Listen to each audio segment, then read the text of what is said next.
Bienvenue sur DMG TV, les histoires mystiques. Tu es nouveau sur la page, n'oublie pas de t'abonner, de laisser un commentaire, de liker et de partager.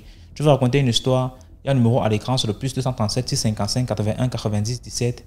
Envoie ton histoire et on va jouer sur Facebook, YouTube et TikTok. On poste plusieurs histoires tous les jours sur YouTube. La chaîne c'est DMG TV. On a aussi une deuxième chaîne YouTube exclusive où on poste tous les 14 heures. La chaîne c'est DMG TV, histoire mystique exclusive. Facebook c'est DMG TV. TikTok c'est DMG TV où on fait les directs tous les mercredis et les vendredis à 20h00 heure du Cameroun. Donc n'oublie pas de t'abonner sur Facebook, YouTube, TikTok pour ne pas manquer ni les histoires ni les directs. Voilà, ici on poste uniquement les histoires mystiques. Donc si tu as une histoire mystique, n'oublie pas d'envoyer. Ce qu'on fait c'est pour sensibiliser, toujours laisser un like. Merci pour la force. Et donc maintenant on va passer à la première histoire. Salut DMG, c'est la fille de l'Ouest. C'est ma première fois de monter. Je ne sais pas comment. C'est un peu difficile de m'expliquer. Et mon histoire va s'intituler La fille de l'Ouest. Quand j'étais toute petite, quand je faisais la classe de CE2, je ne me rappelle pas trop de mon âge. Nous étions à l'école, nous sommes allés à l'école et à l'école, on nous a donné le devoir. Je n'avais pas de livre en ce moment et on nous a donné les devoirs. Je suis rentrée à la maison. Arrivée à la maison, j'ai dit à ma maman, on nous a donné les devoirs, je vais copier ça chez nos voisins d'à côté. Elle a dit oui, évidemment. Elle était à la cuisine, elle était en train de cuisiner. Et chez nous, quand on cuisine, on sert la nourriture du plus grand au plus petit. Donc, on sert pour tout le monde, peu importe si tu es là ou pas, on sert pour tout le monde. Là, on a servi la nourriture pour tout le monde. Et mes aînés ont pris à tour de rôle. Il restait pour moi et ma petite nièce. Nous sommes rentrés et les autres ont fini de manger. Quand nous sommes rentrés, on a porté nos plats, on a posé sur la table et une idée m'a dit, qu'est-ce que tu fais? Tu vas commencer à manger sans poser de l'eau sur la table. Je me suis levée, je suis allée chercher de l'eau, je suis venue poser. Là, quand je pose l'eau, quelque chose me dit encore, avant de manger, tourne le riz que tu veux manger. Quand je prends la cuillère pour tourner le riz, un côté, normalement le riz est blanc, le dessus est marron, qui a la couleur de la sauce d'arachide normale, et l'intérieur est rose. Je demande à ma maman, mais maman, qu'est-ce qui se passe? L'intérieur de mon riz est rose, qu'est-ce qui se passe? Elle me dit, amène ton plat. Je porte le plat, j'amène. Et elle regarde, elle constate que l'intérieur du riz est rose. Elle me dit, non, c'est pas normal, c'est moi qui ai préparé et c'est moi qui ai servi. Il n'y a pas d'étranger à la maison. Va déposer cette nourriture dans ma chambre. Je vais te servir l'autre. Là, elle sert un deuxième plat, elle me donne. Ma nièce aussi, son riz aussi était pareil, elle n'avait même pas commencé.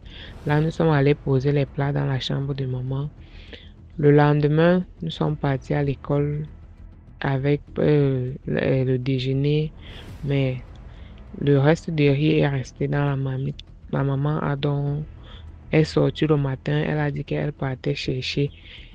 Elle devait aller demander chez les tradipraticiens. Là, ma grande soeur était sortie, ma grande soeur aînée était sortie. Ma grande soeur est rentrée. Elle a constaté que la maman n'était pas là. Elle a chauffé le riz, chauffé la sauce. Elle a mangé avec ma deuxième petite nièce. Là, elle finit de manger. Comme Dieu fait ces choses, elle sort de la maison. Elle monte la petite colline qui est chez nous, la maison qui est en haut de la colline. Elle dit à la maman, maman, elle dit oui. Elle dit, s'il te plaît, donne-moi de l'eau. Je veux boire de l'eau. La dame entre dans la maison. En ressortant, elle constate que ma grande soeur s'est écoulée devant sa porte. Là, elle constate comme ça, paniquée, elle ne sait quoi faire. Directement, son fils aussi rentré de l'école. Elle dit à son fils, cours, tu pars en route appeler son père rapidement qu'il vienne avec la voiture.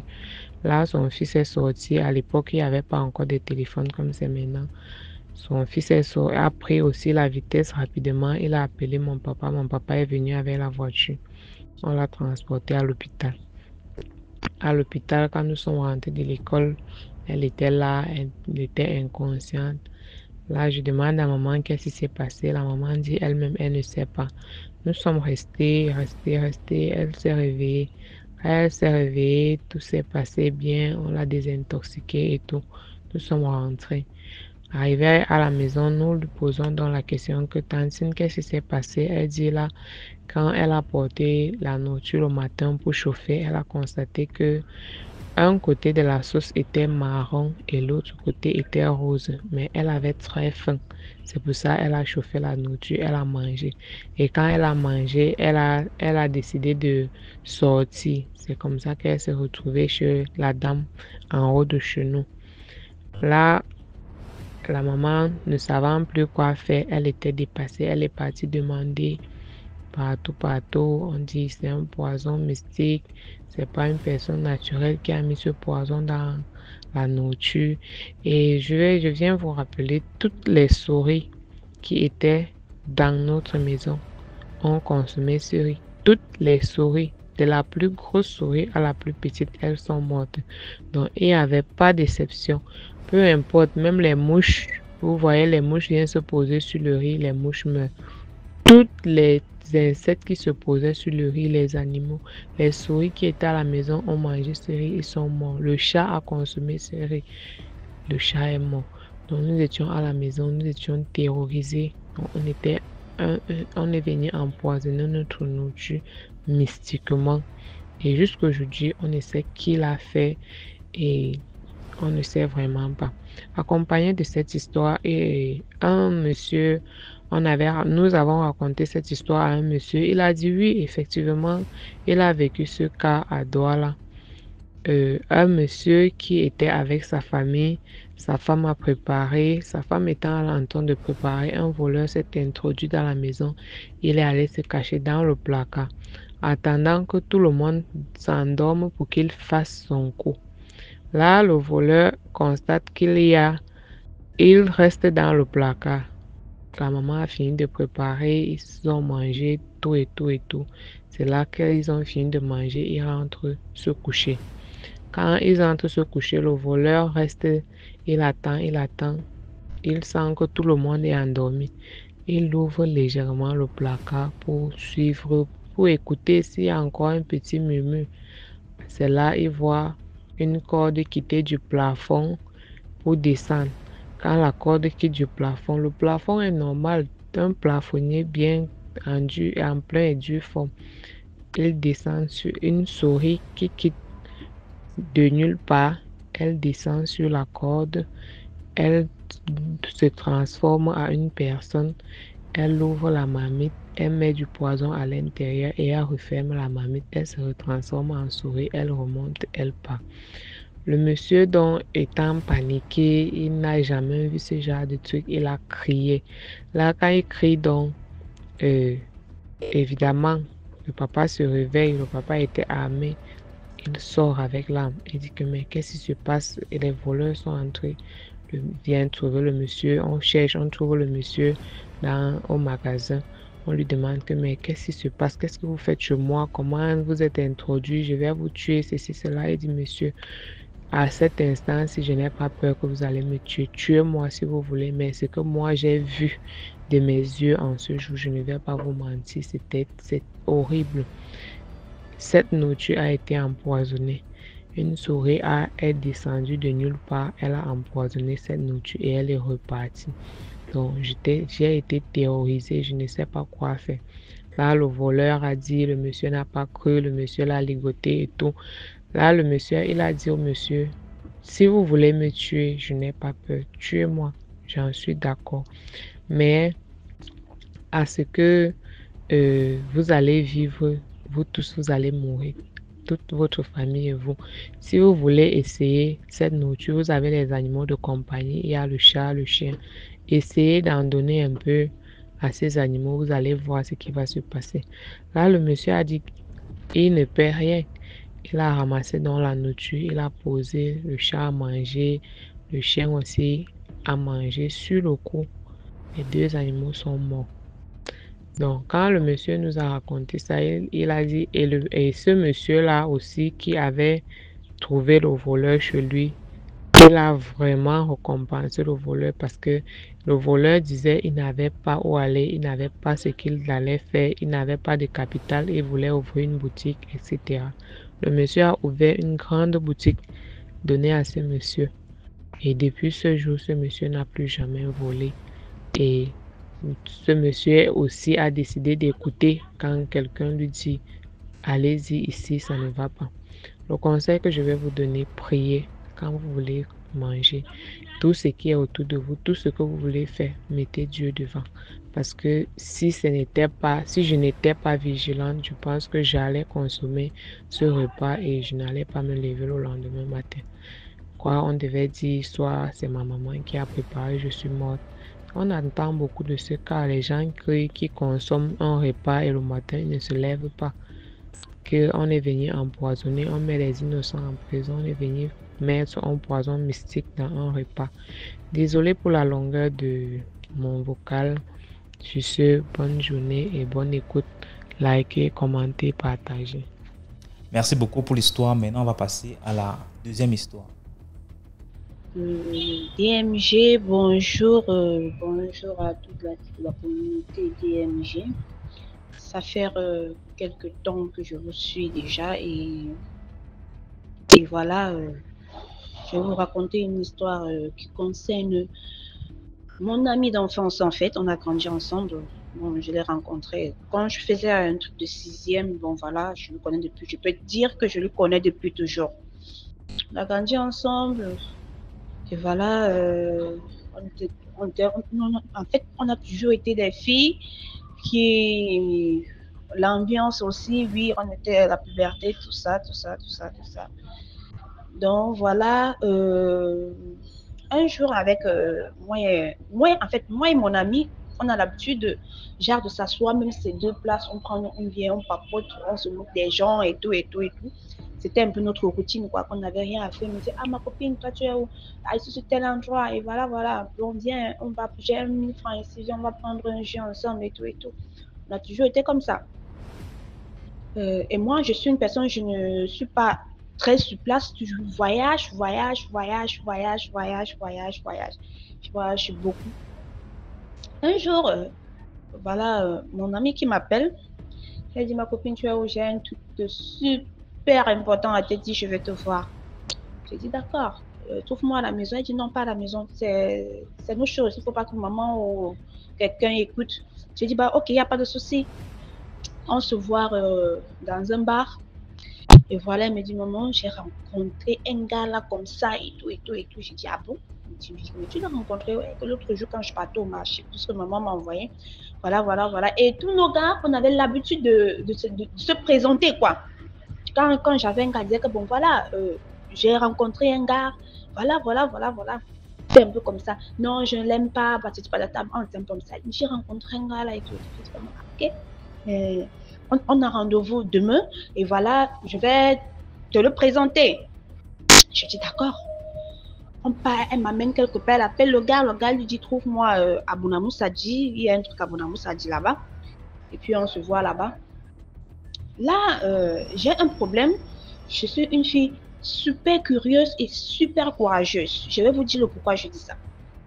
Alors, on arrive là-bas dans ce coin, on s'assoit. Le monsieur arrive, on était tous assis juste à la terrasse. Le monsieur arrive, je vois une grosse voiture garée. Le monsieur sort dedans et me dit, ah, le voilà là-bas en bas comme ça et tout. J'ai dit que, mais ça c'est un papa. Ça c'est un papa. Et toi, tu as sorti, tu veux aller sous Gadadi ou quoi? Elle me dit, ah, qu'elle laisse ça.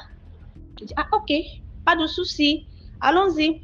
Voilà, le monsieur qui monte, il me salue. Dès que j'ai vu le monsieur, moi, le regard avec le monsieur s'est croisé directement, ça n'a pas marché d'office. Parce que je suis comme ça.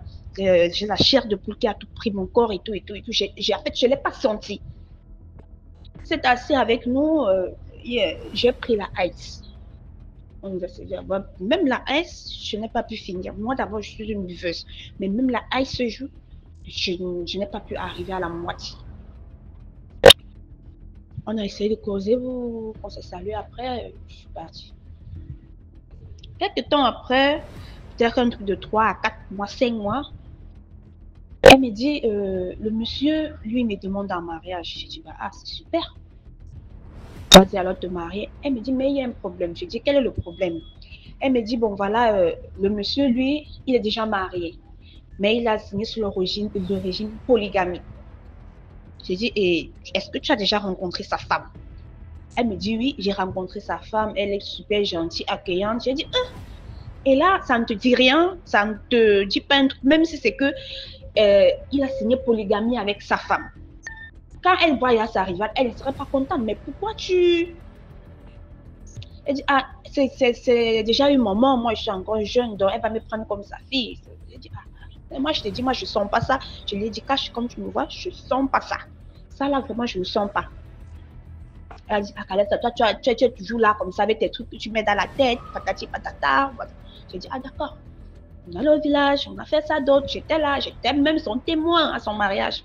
J'étais son témoin. J'étais là et tout et tout. Après, quelques temps après, je voyage, je quitte le pays, je m'en vais au Congo. Je quitte le pays, je m'en vais au Congo. Je n'ai pas dit... Moi et mon ami, on ne pouvait pas faire une journée sans se parler en fait. Souvent, on passait des heures et des heures au téléphone parce que moi, je voyage beaucoup. Mais un temps, je l'écris, elle me répond très rarement. Voilà et tout. J'ai dit, mais ma chérie, qu'est-ce qui se passe? Et tout. Elle ne me dit rien de bon. Elle me répondait maintenant rarement. Elle dit, et je me suis fâchée, je l'ai envoyé un message. Donc, c'est toujours le mariage là qui fait en sorte que, bon, tu même ton ami d'enfance, ton témoin, même à ton mariage, tu l'oublies. Et ça se fait. Elle m'a dit non. Elle me répond, je me dis non, ce n'est pas ça. Tu sais, je suis occupée. Patati patata, sinon c'est descendu. Elle me dit, tu rentres quand? J'ai dit, ah, mon gars, je ne sais pas, il me bloque ici, je ne sais pas pourquoi, mais c'est qui est sûr, je vais rentrer. Je dis, ok. Je rentre au Cameroun en cette période-là. J'arrive, je l'appelle, puisque moi, personnellement, je n'étais jamais allée chez elle, parce qu'après son mariage, 2 jours après, j'ai voyagé. Puisque c'est même son mariage qui m'a retenu sur place. Je rentre, je l'appelle, je dis, bah, je vais venir chez toi. Je suis là au Cameroun, je vais venir te rendre visite. Elle me tourne, elle me tourne, elle me tourne, elle me tourne, elle me tourne. Pap, je dois encore voyager. Je quitte maintenant, je dois encore voyager pour la Guinée. Maintenant, mon voyage de la Guinée, ça devait mettre vraiment du temps. J'arrive encore en Guinée, je l'écris, elle répond vaguement, Après, un matin, elle m'écrit, elle me dit, bah voilà, chérie, je suis enceinte. Et je dis, mes félicitations, voilà comment on dit qu'un mariage a réussi, et tout, et tout, et tout, et tout, et tout. Voilà, j'ai fait pratiquement d'un an et demi en Guinée. Je suis rentrée au Cameroun, je l'appelle, je dis que j'ai acheté, je suis allée dans un magasin, j'ai acheté plein de trucs pour le bébé. Puisque quand elle accouche, elle m'appelle, elle me dit voilà, j'ai accouché une fille. Mais sa voix, je ne la sentais pas.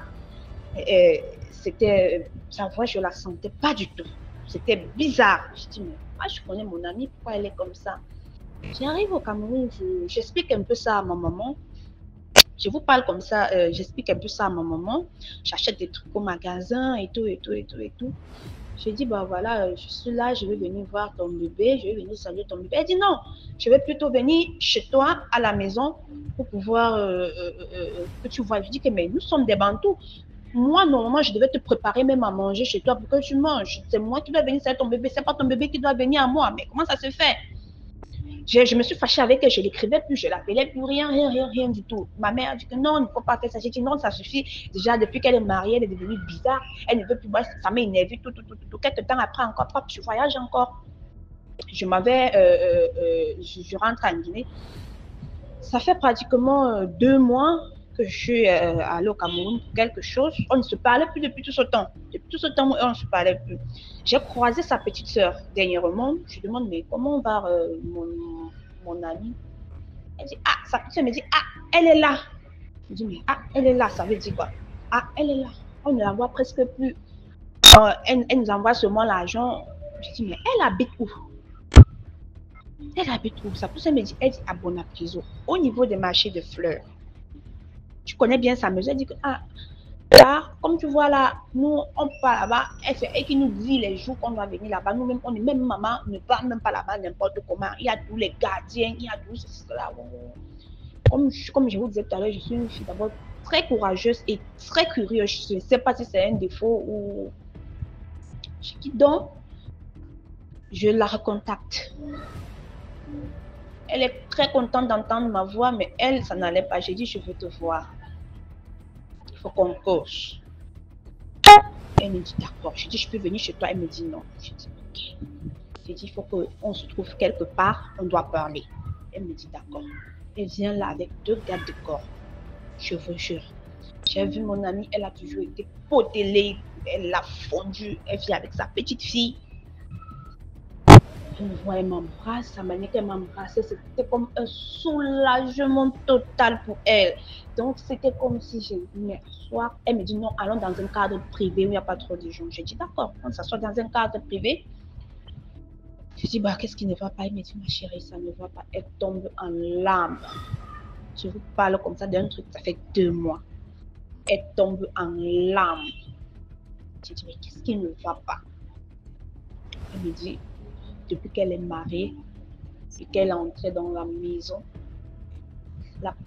la maison, c'est 3 niveaux. La première femme vit en bas, premier niveau, et elle vit au 3e niveau.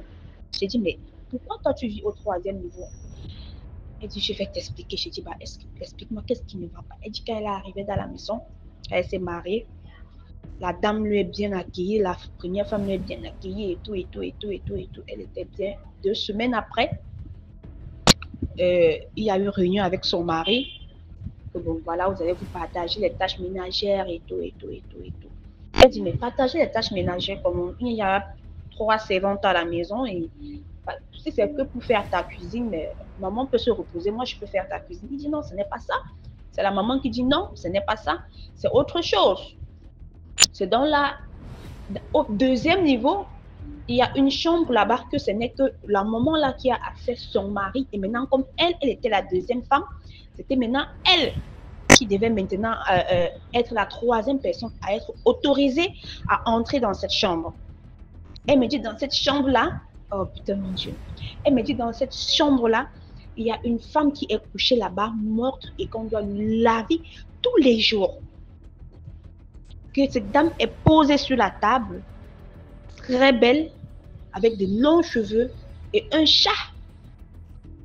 Un chat qu'elle l'a posé et que il y a des semaines où c'est elle qui lave le corps de cette dame et l'autre semaine, c'est sa préposée qui lave le corps de cette dame.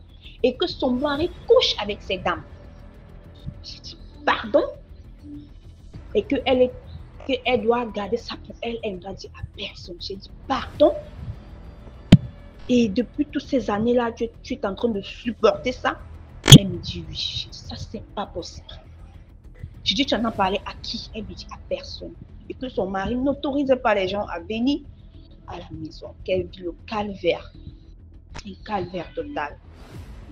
Et que quand son mari veut coucher avec elle, il couche généralement avec elle quand elle est en train de saigner. Son mari lui lèche son saignement. Je vous jure. Son mari lui lèche son saignement. Et qu'au début même, son mari le prenait plutôt par derrière, pas la sodomie en fait. Et qu'elle était tenue de fermer sa bouche si elle veut vivre. Mais que là, elle n'en peut plus. Que apparemment son mari est venu une fois maintenant lui dit qu'il faut que tu tombes enceinte. C'est là maintenant que elle tombe enceinte pour accoucher cette fille.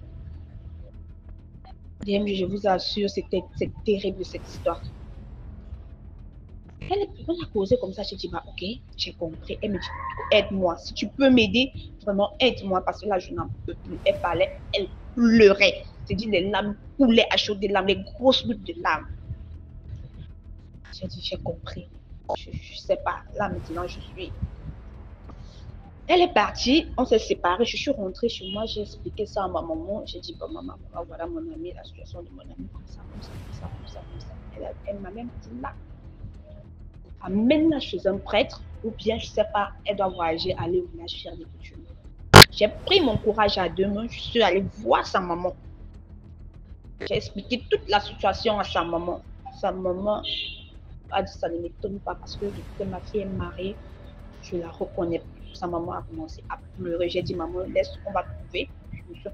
Parce que depuis même je devais voyager, j'ai dit je ne voyage pas, je vais rester pour ce problème, c'est mon ami, on a grandi ensemble. En fait, nous sommes comme des sœurs en fait.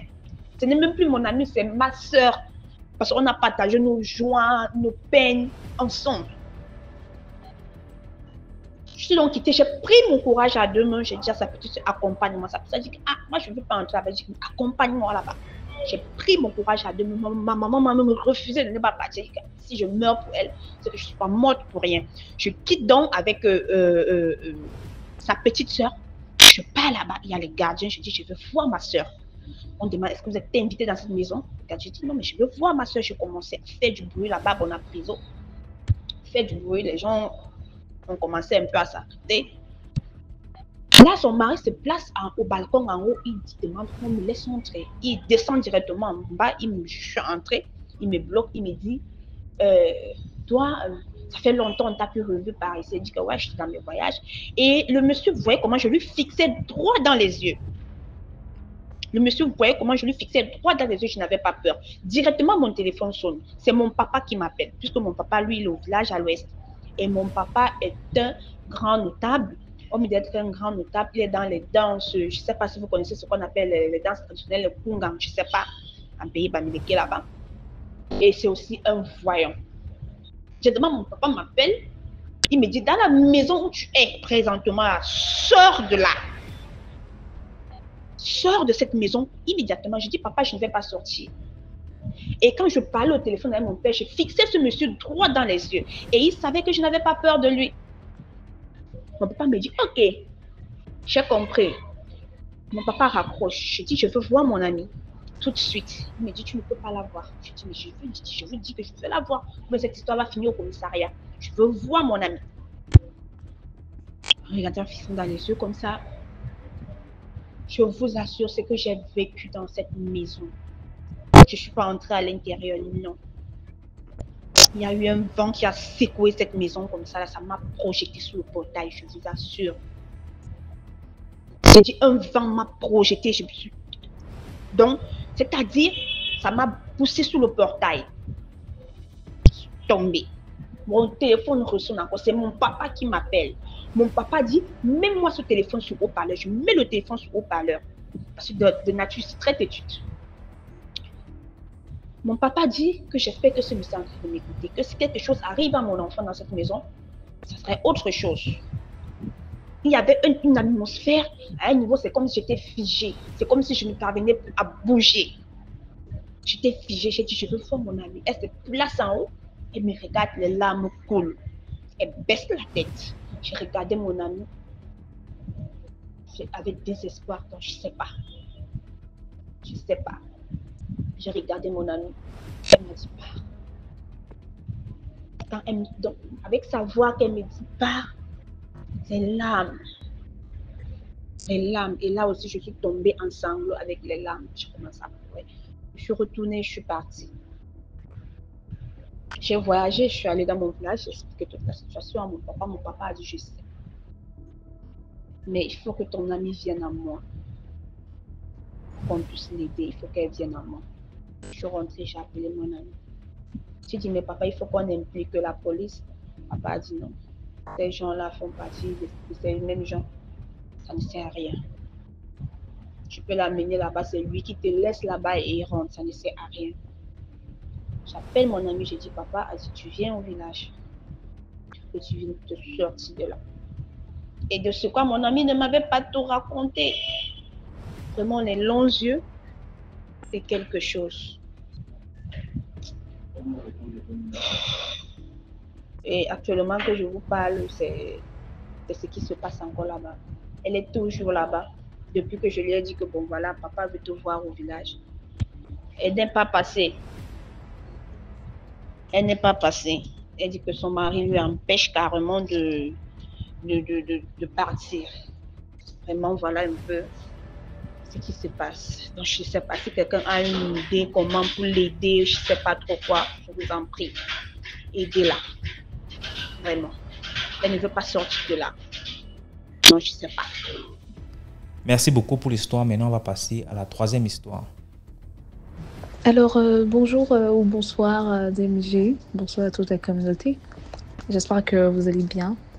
Voilà, je vais raconter l'histoire d'une jeune fille vierge, du moins d'une jeune fille chrétienne qui s'est préservée, mais alors qui s'est vraiment préservée pour son mari.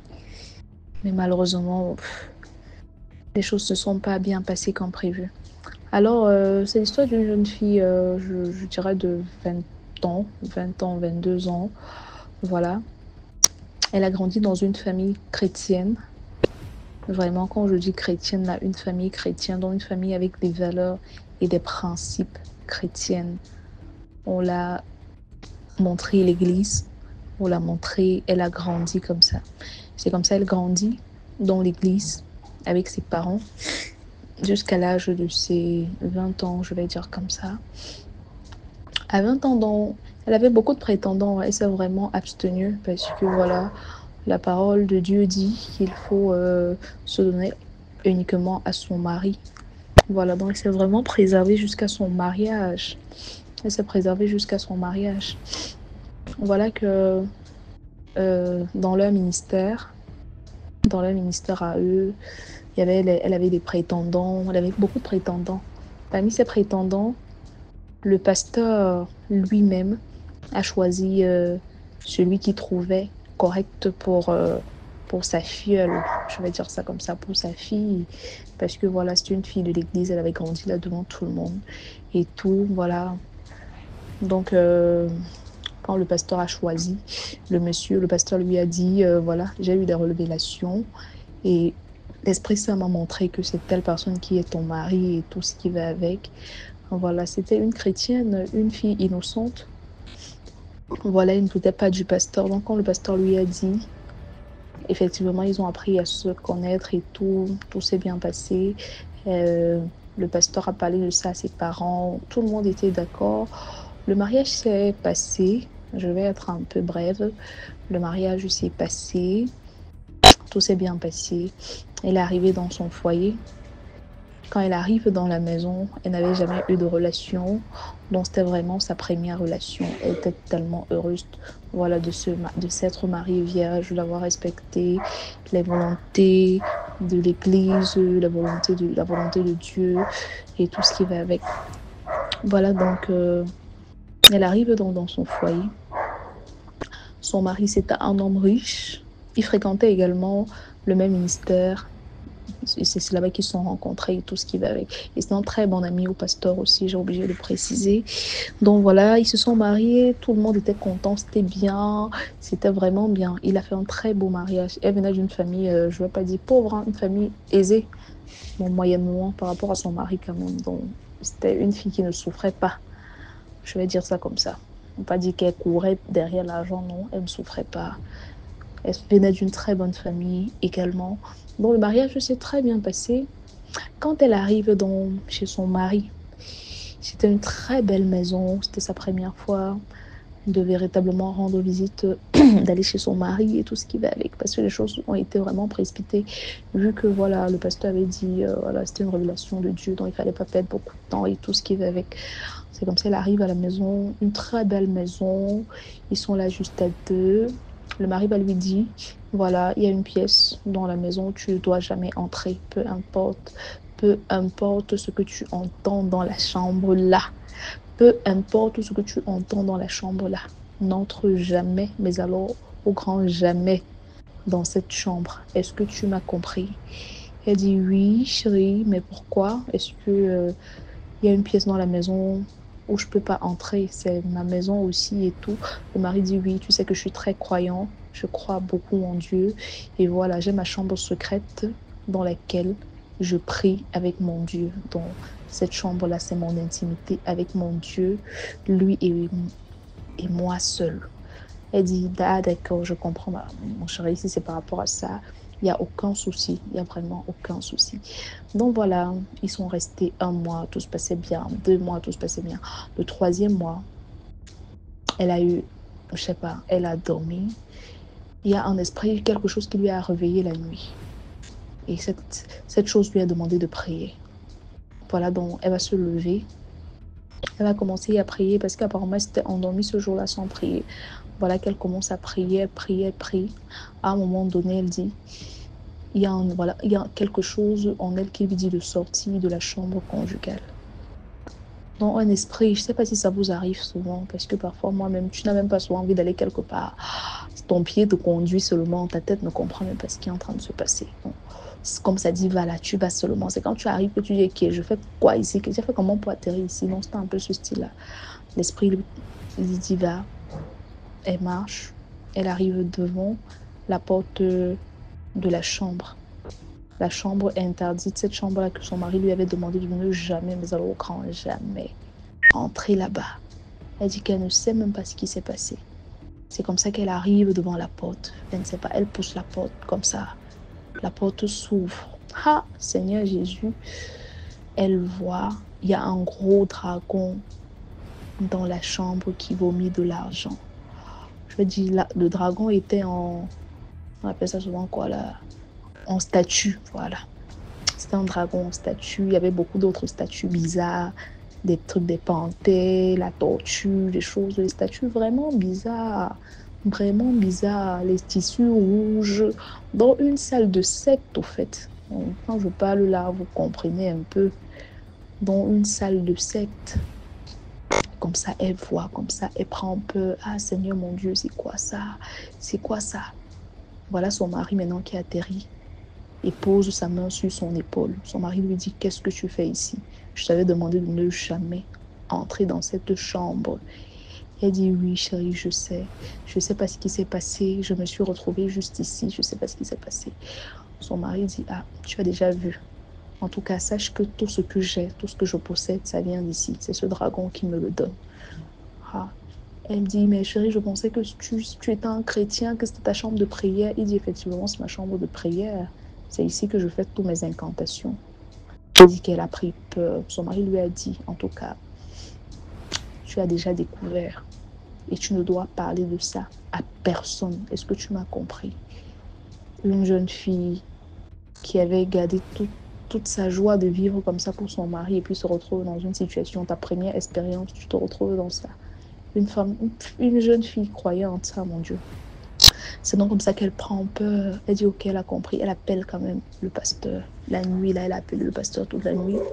Le pasteur n'a pas décroché. Le lendemain, elle part dans leur ministère pour raconter au pasteur ce qui s'est passé. Le pasteur dit ok, il a compris, mais c'est pas grave. Elle dit ok, ce n'est pas grave comment, pasteur. Je vous raconte ce que j'ai découvert cette nuit. Mon mari est un occultiste. Vous me dites, c'est pas grave. Le pasteur dit oui, c'est pas grave. Rentre dans ton foyer et fais comme si de rien n'était. Ah! Oh! Et à partir du jour-là, il lui a mis un garde qui l'accompagnait partout. Son téléphone, dont elle était complètement surveillée. Elle n'avait pas le droit de parler de ça à sa famille, parler de ça à personne. Donc, et chaque fois qu'elle allait à l'église avec son mari était toujours à l'église tous les dimanches. C'était un bad combi du pasteur, très mal. Donc moi, je ne sais pas, moi déjà l'église qu'on a de nos jours aussi là, vraiment, je ne sais pas. Je ne juge et je ne critique pas les églises, mais pardon, faisons attention. Parce que vu la réaction du pasteur, il savait tout ce qui se passait. Il savait absolument tout ce qui se passait depuis le début. Donc il était sous contrôle. Parce que quand la fille lui a dit, il n'était même pas étonné. Il a juste dit, va, c'est pas grave, continue ton foyer comme si de rien n'était et tout. Elle dit qu'à partir du jour là, elle a commencé à entendre, il y avait des pièces dans la maison où elle entendait les gens parler. Du moins, avant, c'était caché parce qu'elle ne connaissait pas l'existence, mais depuis le jour qu'elle a su, elle était à la maison constamment avec les gens. Elle reste là, elle écoute les pièces à côté, les gens qui ricanent. Pourtant, elle est seule dans la maison. Des trucs bizarres, mais des choses bizarres. Donc, c'est comme ça. Elle a tout fait pour rencontrer le pasteur. Chaque fois qu'il finissait la messe, le pasteur lui disait souvent, je n'ai pas le temps. Tu t'es déjà marié, reste dans ton foyer et supporte. Peu importe ce qui arrivera, supporte. Tu sais que le divorce n'est pas autorisé dans la Bible. Donc, supporte seulement. Donc, c'est tout pour l'histoire. Ah, je ne sais pas ce que je vais dire. C'est une histoire qui m'avait vraiment fait froid au dos quand j'ai écouté cela. Vraiment, les apparences sont très, très trompeuses. Parfois, tu t'adonnes, tu t'abandonnes complètement à quelqu'un. Tu dis, ah, c'est mon pasteur, c'est l'incarnation même de l'église, de Dieu et tout ce qui va avec. Pourtant, ce sont des vrais serpents. Ils sont là plusieurs personnes qui cherchent des petits proies, des proies faciles comme ça, des proies innocentes, je vais dire, pour les envoyer dans des choses vraiment bizarres. Bon, s'il vous plaît, les frères et sœurs, faisons attention. Je sais que je parle très vite et tout, mais bon. Faisons vraiment très attention parce que le dehors, s'il est pourri gâté. Parfois, tu t'abstiens, tu penses que voilà, tu t'abstiens pour une bonne personne, finalement, tu tombes sur quelqu'un qui est bizarre. Et c'est vraiment une chrétienne, elle continue dans la prière et tout ce qui va avec, mais elle cherche beaucoup d'aide. Je sais pas comment elle va faire, si elle va fuir, je sais pas. Mais bon, s'il vous plaît, si vous avez quelques conseils à donner, allez-y dans les commentaires, n'hésitez pas, je vais passer lire. Et moi aussi, je pourrais lui apporter ces conseils-là. Les gens qui passent leur temps à nous insulter, qu'on parle mal, qu'on on parle le mauvais français, on fait ceci, on fait cela. S'il vous plaît, si vous n'avez rien à dire, gardez le silence. Merci beaucoup et à la prochaine pour une nouvelle histoire. Bonne soirée. Merci. Merci beaucoup pour l'histoire. Maintenant, on va passer à la 4e histoire. Bonjour DMGTV, bonjour à la famille DMGTV. Plus de bénédictions sur nous tous, la famille. Partageons, likons et puis commentons. La famille, je viens ici vous raconter une histoire qui se passe, disons, on va dire en République centrafricaine. C'est une histoire qui se passe dans une, je vais dire quoi, une église de réveil. Ce jour-là, le prophète était à l'intérieur et à l'aide de ses prayer warriors, était en train d'apporter son aide spirituelle à certaines personnes qui en avaient besoin. Dans les gens qui venaient là, prie pour moi, je suis malade, un truc comme ça. Donc, il était en train de prier. Quand ils entendent du grabuge à l'extérieur, le pasteur dépêche alors certaines personnes qui allaient un peu me voir ce qui se passe là dehors. Quand ils arrivent dehors, ils reviennent rapidement. Pasteur, c'est Luc, c'est Luc. On est en train de le transporter. On dirait qu'il est en train de devenir fou. Le pasteur demande qu'on ramène rapidement Luc. Arrivé devant au niveau de la chapelle, au niveau du pupitre, on assoit Luc sur une chaise. Et il y avait des gens là qui sont venus, l'ont tenu, parmi lesquels il y avait aussi son frère. On le tient sur la chaise. Le pasteur regarde dit que mais ça ne va toujours pas. Mais il était ici tout à l'heure, non? Qu'est-ce qui s'est encore passé? C'est alors là que le frère dit que non, je ne sais pas. Le matin là, il s'est levé, il a dit qu'il ne se sentait pas bien. Il est allé à l'hôpital. Il a fait tous les examens, il nous a appelé pour nous dire que non, ce n'était pas le palu parce qu'il disait qu'il sentait son corps bizarre. Il fait les examens, on lui dit que non, ce n'est pas le palu. Mais on a quand même, les médecins ont quand même décidé d'essayer de le requinquer avec une perfusion assaisonnée de vitamines. Malgré tout, ça n'allait pas. Après, quand il nous a appelé, on lui a demandé pardon, viens rapidement à la maison. Il nous a appelé pour nous dire qu'il voulait plutôt passer par ici. Le pasteur dit que, mais effectivement, il est venu là, on a un peu prié et puis il est rentré. C'est pour ça que ça m'étonne que, mais c'est quoi ça? Qu'est-ce qui se passe là maintenant?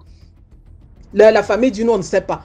Il est sorti, apparemment, il a commencé à faire des crises en route. C'est un gars du quartier qui l'a reconnu et l'a attrapé et accompagné d'autres personnes qui ont bien voulu donner un coup de main, l'ont ramené à la maison. Mais quand il arrive à la maison, nous, on voulait l'amener à l'hôpital, mais il a dit qu'il voulait plutôt venir ici.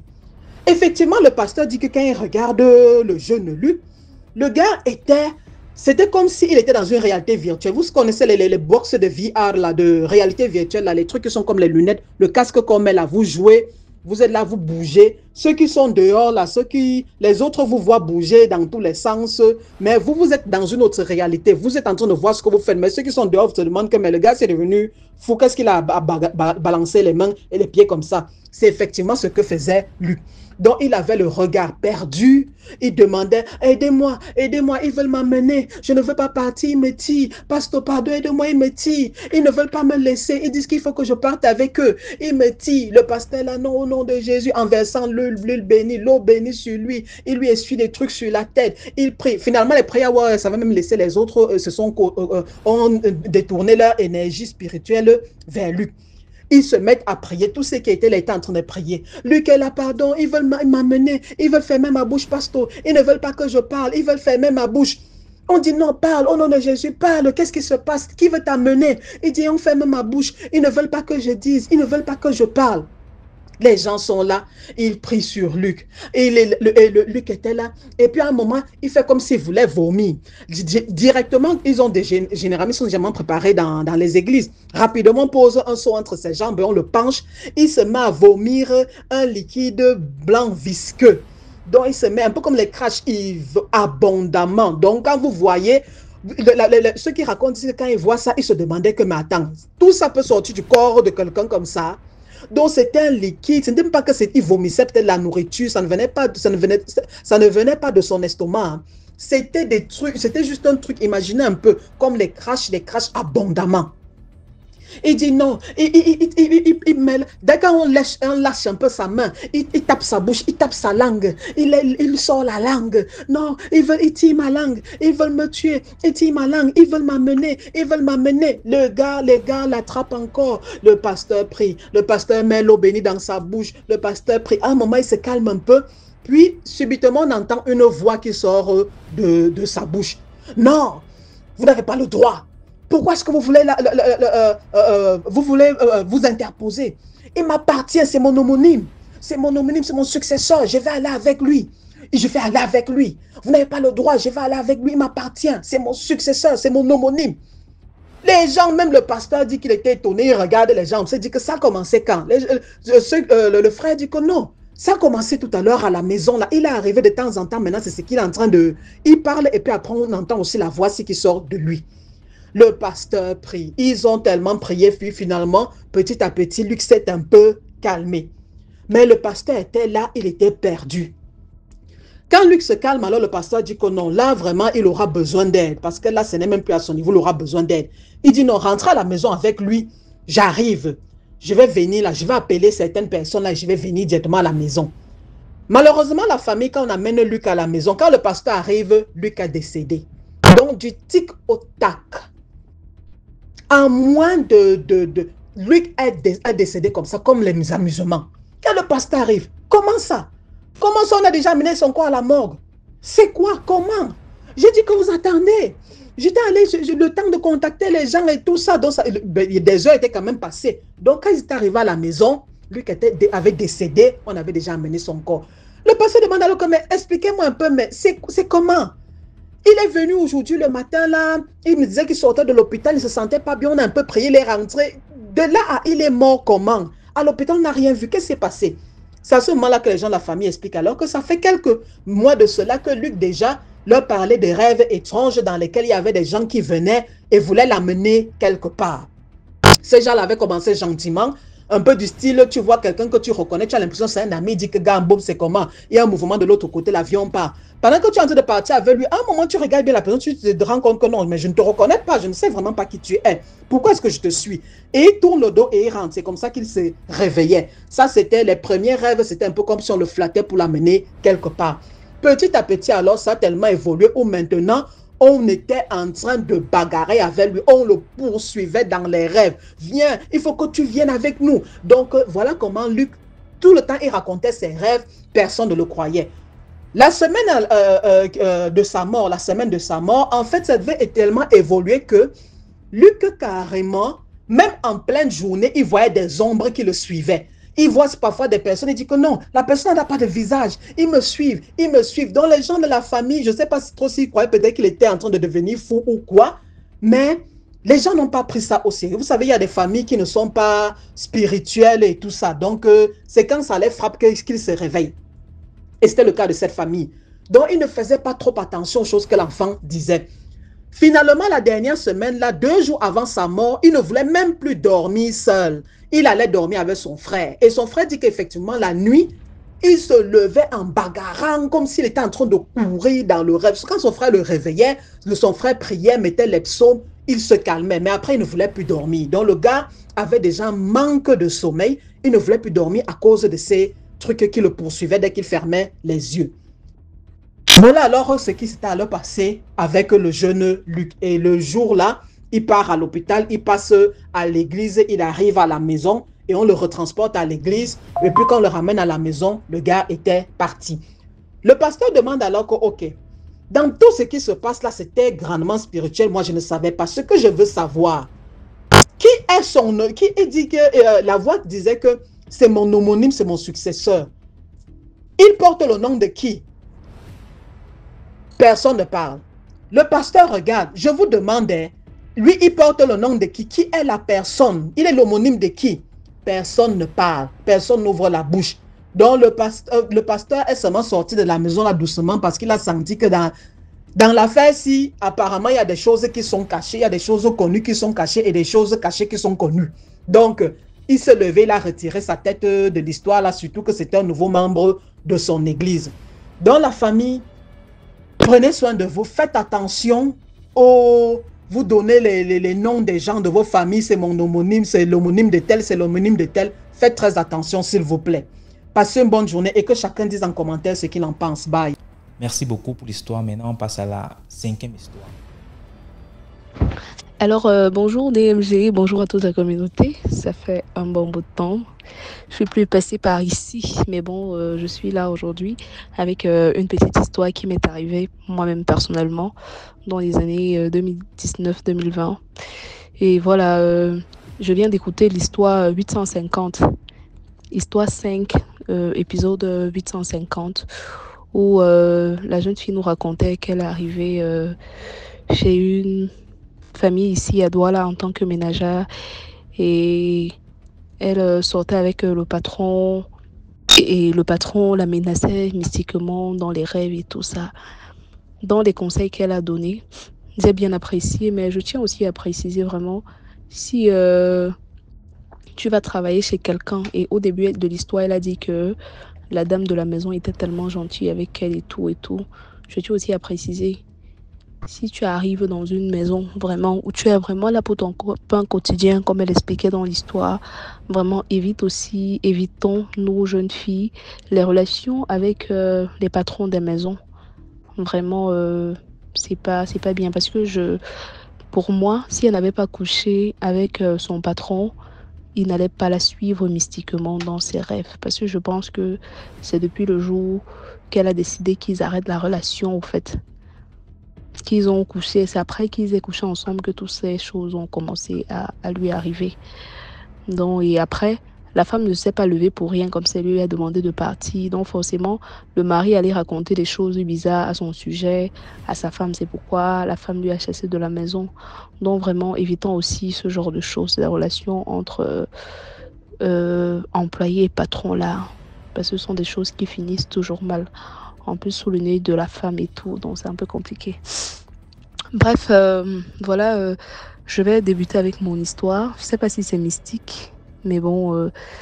Alors, en 2019, je me souviens plus très bien, entre 2019 et 2020, comme je disais tantôt, je suis allée au village pour rendre visite à ma mère. Voilà, j'arrive au village, je rencontre un monsieur. Du moins, c'est parce que ma mère, au village, elle a... du côté de l'ouest précisément, elle a son petit cafétéria. Du coup, les vacances comme ça, quand j'étais un peu disponible, j'allais l'aider. Ces vacances-là, alors je suis allée au village. J'allais juste pour une semaine, je pense bien. Donc, c'était un samedi matin. Maman, comme j'étais là, elle allait à son champ. Donc, les matins comme ça, c'est moi qui assurais la cafette. Donc ce matin-là, j'avais fait le haricot, bref, tout le petit nécessaire. J'étais là en train de servir. Voilà un monsieur qui entre dans la cafette. Quand il est entré, j'étais dos au mur. Je pense qu'il était en train de faire les œufs à un client qui était assis. Voilà, donc il entre, il s'assoit. Et quand il entre, il dit bonjour. Bon, je réponds bonjour sans même me retourner, au fait. Donc, quand je vais finir dans les œufs du monsieur, je vais servir. C'est en allant servir que j'aperçois le visage du monsieur. Il me dit qu'il veut une tasse. Je fais sa tasse tranquille. Voilà, le monsieur, il a fini de manger, il est parti. J'étais seule avec ce nouveau monsieur qui venait d'entrer là. Le monsieur, je vais le nommer peut-être Lionel. Monsieur Lionel, on va dire ça comme ça. Bon. J'étais donc seule avec Lionel. Lionel, il me dit, ah waouh, je suis très belle. C'est très difficile de venir dans des villages comme ça et trouver de très belles filles. En plus, je m'exprime très bien. Quand il me voit, il sent que je suis très bien éduquée et tout et tout. Il y a un petit truc dans lui qui dit que c'est moi qui sera sa future femme parce qu'il n'est pas marié. Il n'est pas marié du tout. Moi, je me dis, mais souvent, un monsieur très bien habillé, il était très bien habillé en costume. En costume, cette année-là, il pouvait être peut-être dans les 38 ans comme ça. Moi, en cette année-là, je pense, j'avais peut-être 18 ans, 19 ans, je sais pas, je me souviens plus très bien. Oui, je dis, mais un grand monsieur comme ça, il dit qu'il n'est pas marié, il est propre. Non, il me dit qu'il y a un truc qui dit que je dois être sa femme. Que vraiment, depuis qu'il est né, il n'a jamais rencontré quelqu'un et il a eu ce sentiment-là. Mais que moi, la bango bango, je dois être sa femme. Je dis, mais comment tu viens de rencontrer quelqu'un? Ça ne fait même pas 10 minutes qu'on s'est rencontrés. Tu commences à me raconter que je vais être ta femme et tout et tout. Il me dit qu'il est sûr que je ne vis pas dans ce village parce qu'on ne peut pas trouver de très belles filles au village comme ça qui s'expriment bien et tout et tout et tout. Je dis effectivement, je ne suis pas ici. Je suis juste venue aider ma mère. Ce sont les congés et tout ça. Donc après là, je vais repartir. Il me dit, ah super, il est venu là pour le deuil d'un de ses amis. Voilà. Et quelqu'un, il cherchait où il allait prendre un petit déjeuner. Quelqu'un lui a demandé de venir ici. Et voilà, il vient tomber sur la femme de sa vie. Je dis, mais ce monsieur-ci, finalement, il joue à quoi? Je dis, en tout cas, bref, j'ai encore beaucoup de choses à faire. J'ai le haricot, je viens de faire. Il y a les pâtes que j'ai mis au feu. Donc, je vais aller derrière pour finir tout ce qui va avec. Donc, il va m'excuser. Parce que bientôt, j'aurai beaucoup de clients. Et ça sera un peu saturé, donc il faut que je finisse tôt. Il me dit, d'accord, il n'y a pas de souci. En tout cas, lui aussi, il va à son deuil. Dès qu'il finit le deuil, il revient voir mes parents. Ha! J'ai dit tantôt comme ça. Au début, moi, je me disais que c'était la blague, au fait. Je me disais vraiment que c'était la blague. Voilà, il me dit, dès qu'il va finir, il va venir voir mes parents. J'ai dit, ah, ok, il n'y a pas de souci. J'ai répondu comme ça. Je ne savais pas que le monsieur était sérieux. Ha! Voilà, j'ai fini la journée aux environs de 16 h. J'étais là. Je suis allée me doucher.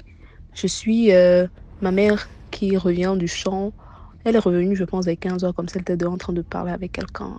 Après, elle vient m'appeler. Elle me dit qu'il y a un monsieur ici dehors qui veut me voir. Que le monsieur, depuis qu'elle est assise là, elle est en train de causer avec eux et mes oncles et tout ça. Que non, il a donné la bière à tout le monde dehors. Que vraiment, si je suis d'accord, en fin d'année-ci, il vient me doter, machin, machin. Je dis, hein? Parce que je suis quelqu'un de... j'ai un très du caractère. Ma mère me connaît aussi. Je dis, ah, en tout cas, si quelqu'un veut se marier, vous n'avez que les autres là, tes frères, tes oncles, les frères de ton mari là, ils n'ont qu'envoyé leur fille en mariage. Je n'ai pas dit que je veux me marier maintenant. En plus, c'est quelqu'un que je ne connais même pas. Ils sont là en train de boire sa bière. Ils savent que le monsieur sort d'où. Le monsieur sort d'où? Parce qu'en journée, quand on parlait, il disait aussi qu'il est journaliste, qu'il voyage beaucoup, il a une grande maison ici à Douala, il vit seul. Je me dis, mince, comment ça se fait un monsieur qui est accompli comme ça, soit seul dans sa vie, n'a pas d'enfant, rien. Ce sont des choses qui me faisaient très peur. Et j'avais aussi remarqué qu'il avait une bague sur sa main. Voilà, quand maman m'appelle, il me dit, ah, coucou, je suis revenue, j'étais comme prévu, je t'ai dit, je vais venir voir ta famille. On m'a dit que ton papa, lui, il est encore au champ, mais j'ai causé avec ta maman. Ta maman m'a dit qu'il n'y a pas de souci, c'est à toi de décider. Donc voilà, qu'est-ce que tu dis, ma belle? Je dis non, je vous ai dit, on ne se connaît pas. On peut prendre le temps de se connaître. Moi, je ne vous connais pas. Je ne peux pas accepter une demande de mariage comme ça. Non. Et déjà, je suis en couple. Je lui ai dit ça, moi je suis en couple, je suis déjà dans une relation. Voilà, il me dit non, il n'y a pas de souci. Vous êtes jeune, c'est juste le copinage, mais moi je te veux comme épouse. Et je suis prête à venir t'épouser d'ici 2-3 mois, machin. Il dit, on peut quitter là, on va même à Douala ensemble, tu continues. Je dis mince. Mes oncles sont là, ils sont d'accord. Du moins, moi je les ai laissés, ils ont parlé. Quand il partait, il a pris mon numéro. J'ai dit, ok, on peut prendre mon numéro, on va essayer de causer et tout. Voilà donc les oncles qui reviennent après, les frères de mon papa. Ah, tu sais, tu es l'aîné de ta famille. Hein? La chance ne vient pas 2 fois dans la vie. Hein? Voilà un bon homme qui est arrivé pour toi, c'est Dieu qui l'a envoyé. Est-ce que tu viens souvent ici? Voilà que l'une des rares fois que tu viens, tu tombes sur quelqu'un qui veut t'épouser. Hein? Il nous a dit ici qu'il a une grande maison à toi là. Il a des grosses voitures. Hein? Il n'a pas de femme. Tu vas trouver le genre d'homme si où? Non, non, non. Il faut accepter ma fille. Hein? Il faut accepter. Je dis tout ça parce que vous avez vu l'argent. Je me disais ça intérieurement quand les oncles parlaient parce que mon papa lui-même n'était même pas là. J'ai dit ok, j'ai compris. Mon oncle dit j'espère que tu lui as donné ton numéro. Hein. J'espère que tu lui as donné ton numéro. En tout cas, il a dit qu'il connaît déjà la maison. Donc même si tu n'es pas là, il va souvent revenir ici. En tout cas, prends son numéro. Hein. J'ai dit ok, j'ai compris. Voilà, on s'est échangé de numéros comme je vous ai dit. On a continué la causerie sur WhatsApp. Il m'a envoyé plein de photos de lui, presque une vingtaine de photos, ouais, plein de photos. Moi, je suis quelqu'un, je n'aime pas beaucoup envoyer mes photos aux gens. Donc, quand il m'a demandé, est-ce que tu peux aussi m'envoyer tes photos, j'ai sélectionné ma photo de profil que j'avais déjà sur WhatsApp et une autre photo que j'avais sur Facebook. Donc, des photos qui sont liées un peu vulgaires, au fait. Parce que moi, j'aime pas trop envoyer mes photos aux gens, ça me fait bizarre. J'ai envoyé peut-être 3 photos maxi. Lui m'avait envoyé plus de 25 photos. Je dis, mais celui-ci, il pense que je vais seulement concevoir une galerie avec ses photos. Je ne comprends pas. 25 photos. Et sur toutes ces photos, je remarque qu'il a la bague bizarre que j'ai vue en journée là. Et moi, je regardais, quand j'étais petite, j'aimais trop regarder les films nigériens mystiques là. Du coup, les trucs comme ça, j'avais tellement regardé ça dans les films, les bagues, les secteurs avec les bagues bizarres. Moi, ça m'a un peu fait peur, ça m'a un peu intrigué, sa bague que j'ai vue. Et sur toutes les photos que je regardais, il avait la même bague là sur le toit. Voilà que je lui demande, je constate sur toutes tes photos que tu as une bague sur le doigt. Et la dernière fois que tu étais au village là, tu avais la bague. C'est la bague de quoi? Il me dit non, non, non, c'est juste une simple bague comme ça. Il aime bien ça et tout, machin, machin. Voilà, et les temps sont passés, Il y a une période, peut-être 2 mois après, maman m'appelle de revenir au village. On va aller voir, il y a une voyante qui l'a consultée, qui lui a dit un truc, que je vienne, on aille voir la voyante là ensemble. Voilà, et aussi j'avais un problème au ventre qui me dérangeait, j'avais super mal au ventre. À l'hôpital, j'avais déjà fait tellement d'écho, on ne voyait rien. J'ai dit, c'est même une bonne idée. J'arrive là-bas, elle essaie, si elle peut même me dire ce que j'ai dans le ventre, ce qui m'empêche de vivre normalement. Parce que même jusqu'à présent, les douleurs ne sont plus intenses qu'avant, mais c'est toujours présent. J'ai beaucoup de douleurs dans le bas du ventre constamment, mais les échographies ne montrent rien du tout. Voilà que j'arrive. Quand on entre chez la dame, elle me regarde. Elle me dit, j'espère que l'homme qui est en train de te demander en mariage là, tu ne vas pas accepter sa proposition. Je regarde ma mère me regarde. On dit, ok, c'est encore quelle histoire ça? Je dis, comment ça maman? Elle dit que je te dis, n'accepte pas l'homme qui est en train de te demander en mariage là. Je dis, j'étais un peu étonnée en fait. Je dis, maman, comment vous savez qu'il y a quelqu'un qui est en train de me demander en mariage? Elle me dit qu'elle voit. Elle voit. Il y a un monsieur qui est en train de me demander en mariage. C'est vrai, en cette période-là, j'avais 2 propositions de mariage. Elle me dit en tout cas qu'elle est en train de voir quelqu'un qui est en train de me demander en mariage et que je n'accepte pas parce que ce n'est pas une bonne personne. Si j'arrive dans le mariage, là, je ne vais pas durer. Je vais très vite mourir. Je dis, Elle dit à ma mère que quand quelqu'un vient, vous suggérez des propositions de mariage sur vos enfants comme ça. Prenez toujours la peine d'aller regarder. On n'envoie pas son enfant en mariage à n'importe qui. Prenez toujours la peine de regarder. Elle dit que n'accepte absolument pas cette période-là même. On ne causait même plus vraiment. C'était plus trop ça. Elle dit n'acceptez. Donc, toujours, chaque fois qu'un prétendant se propose, se tient devant vous, je veux telle fille, allez toujours vérifier l'originalité, d'où cet homme vient, qu'est-ce qu'il fait dans la vie et tout ce qui va avec. Donc, vérifiez toujours le côté mystique. Elle m'a dit que c'est quelqu'un qui est dans une secte et que si j'observais bien, j'allais moi-même le voir, parce qu'il a même les insignes sur lui Je dis, ah, effectivement, il y a une bague que j'ai remarquée qui n'enlève jamais sur sa main. Elle me dit, ce sont les petits signes. Ce n'est pas une bonne personne. C'est quelqu'un qui a même eu les enfants et une femme et ils sont tous partis. Donc, il cherche juste des proies et c'est une autre remplaçante qu'il est en train de chercher. Elle m'a raconté plein de trucs. Mince. Quand je suis sortie de là, j'étais vraiment, mais alors vraiment choquée. Et quand je rentre, je suis restée posée et il continuait de m'écrire par rapport à ma proposition. Est-ce que tu es d'accord que les vacances, on aille au village pour voir tes parents et tout ce qui va avec? Je dis non. Je t'ai dit que je suis déjà dans une relation. Je veux pas, je veux pas. Et même si on va se marier, comme tu dis, il faut qu'on se donne le temps qu'on apprenne à se connaître et tout et tout. Moi, je te connais pas. Je te connais vraiment pas. Il dit non, il n'y a pas de souci. Viens vivre à la maison. J'ai une grande maison ici. Je suis seule dedans. Je suis tout le temps en train de voyager. C'est pourquoi toutes mes copines me fuient. Je dis, et pourquoi toi, tu penses que je vais accepter de venir rester dans une maison où il n'y a jamais personne? Bon, c'est super compliqué au fait. Donc, toujours les trucs comme ça. Des trucs comme ça. Et pendant les 3 mois qu'on a fait, chaque fois qu'on s'écrivait, la plupart des vendredis qu'on s'écrivait, il me disait qu'il est au deuil. Un vendredi soir, je l'écris. Ah, coucou, il me fait me faire un coucou, c'est comment? Je lui dis, ça va et toi? Non, je suis au deuil d'un ami là. Après un autre temps, non, c'est le petit frère d'un de mes amis là qui est mort. Mais chaque vendredi, je me dis, mais c'est quelle histoire comme ça là? Chaque vendredi, tu es seulement au deuil. Il me dit, là, ils sont dans une réunion là. Et les temps, si vraiment ils traversent des périodes difficiles, tout le temps, ils perdent un membre de la réunion et tout ça.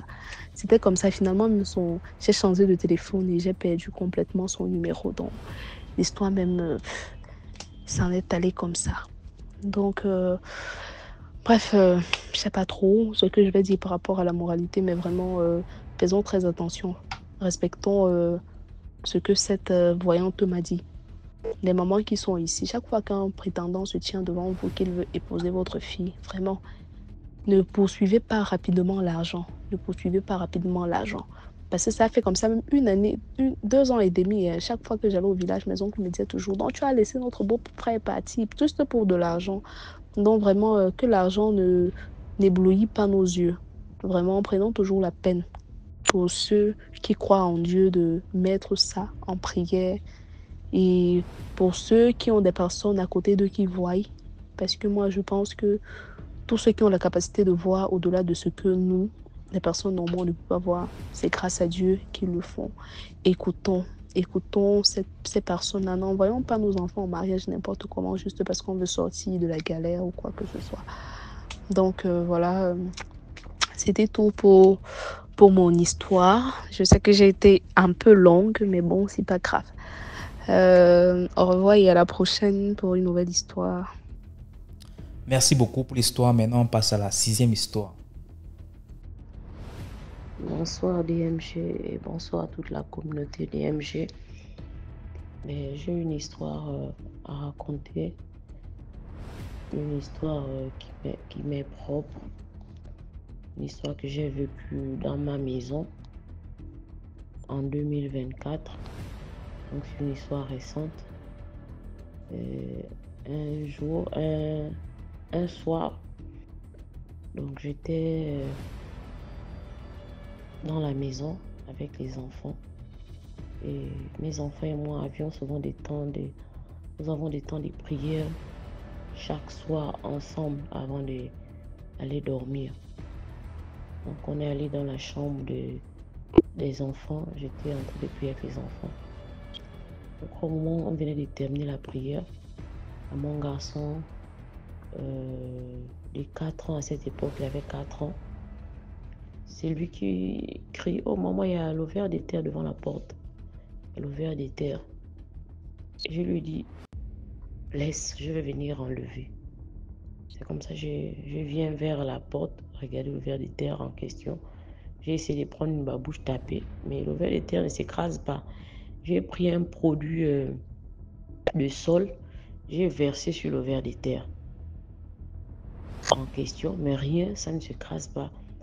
J'ai commencé vraiment à taper une babouche, taper vraiment fort. J'ai pris un talon, ça ne s'écrasait pas. J'ai compris que c'était un petit reptile. J'ai bien regardé, j'ai mis sur la pelle. J'ai bien regardé, c'était le reptile dans une maison carrelée. hermétiquement fermé. Je ne sais pas par où le reptile est entré. Là, j'ai pris, j'ai amené dehors, j'ai brûlé. Le lendemain matin, je me réveille pour faire le ménage dans la maison. J'avais déjà terminé à faire le ménage parce que ma maison est vraiment grande. J'avais déjà terminé à faire le ménage du couloir et le salon. J'ai essuyé, donc je prenais maintenant la cuisine et la terrasse arrière. J'ai commencé à balayer. Pendant que je balayais, je n'avais rien remarqué. J'ai terminé de balayer. C'est comme ça que je prends maintenant la serpillière et le produit, le sol pour commencer à essuyer. Je me rends compte qu'il y a des asticots. Je tic, je dis, mais les asticots là sortent d'où? J'ai essayé de... Quand j'ai vu les asticots, j'ai essayé d'enlever. Quand j'enlève, les asticots augmentent dans la cuisine. Qu'est-ce que j'ai fait? J'étais obligée de tout sortir de la cuisine. Tout ce qu'il y avait dans la cuisine, j'ai tout mis dehors. J'ai mis de l'eau au feu.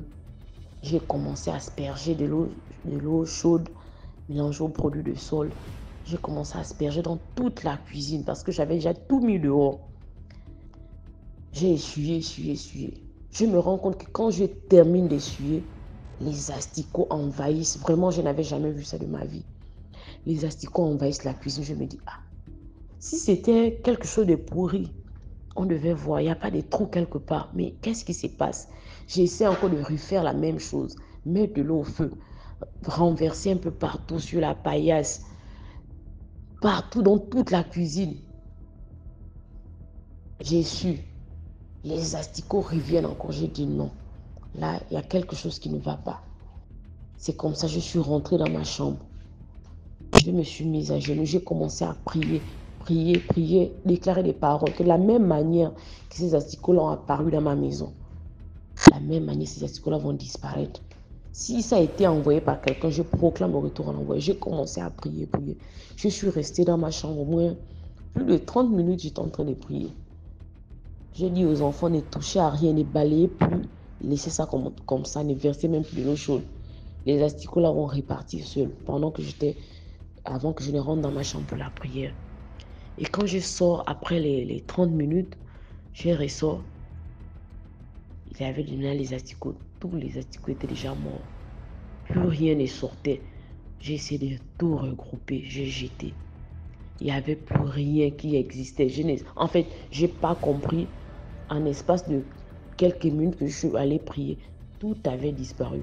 Tout ce qui était là, tout était mort. Tout le reste avait disparu. Il n'y avait plus des asticots qui marchaient dans la cuisine. Et c'est comme ça. J'ai vraiment rendu grâce à Dieu. Je ne sais pas ce qui s'est passé. C'était ça mon histoire. J'en ai plein si vous me le permettez. Je reviendrai encore avec d'autres histoires. Parce que j'en ai plein que moi-même j'ai vécu. Je ne parle pas des histoires des gens. Je parle d'abord de ce que moi-même j'ai déjà vécu dans ma vie. Merci encore. Partagez, likez. Voilà, c'était tout pour aujourd'hui. J'espère que vous avez aimé la vidéo d'aujourd'hui. Commentez, likez, partagez et surtout donnez de la force. Partagez dans tous les groupes WhatsApp, tous les groupes Telegram, Facebook et ainsi de suite. On se reprend demain à 12h00 pour 6 autres histoires mystiques. Ciao, bye bye, portez-vous bien.